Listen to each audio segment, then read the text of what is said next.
জয়ের আগে মিষ্টিমুখ করালেন শান্তিপুর ব্লক তৃণমূল সভাপতি। নদিয়ার 2 লোকসভা কেন্দ্রে জয় পাবে তৃণমূল কংগ্রেস। আর আগাম জয়ের আনন্দে সবুজ মিষ্টি বিতরণ করলেন শান্তিপুর ব্লক তৃণমূল সভাপতি সুব্রত সরকার। আগামী দিনে সুশাসন এবং উন্নয়নের লক্ষ্যে মানুষ ব্যাপক সমর্থন করেছে। প্রায় নিশ্চিত 2 কেন্দ্রে তৃণমূল প্রার্থীরা জয়লাভ করবে। ব্লক সভাপতি সুব্রত সরকারের দাবি, এবারে কৃষ্ণনগর এবং রানাঘাট 2 কেন্দ্রেই তৃণমূল কংগ্রেস জয়লাভ করবে।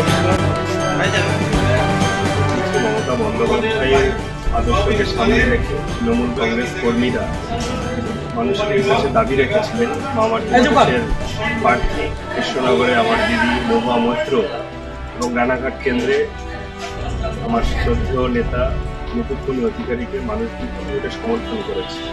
আগামী 4 তারিখ তার প্রমাণ হাতে নাতে আমরা পেয়ে যাব এবং বিজয় উল্লাস আমরা মানুষের সঙ্গে নিয়ে পড়ব। উন্নয়ন, সমৃদ্ধি, সুশাসনের লক্ষ্যে এগিয়ে যাব। তো আজকে সবুজ মিষ্টি ছিল, বানাচ্ছি এই দোকানের দাদা।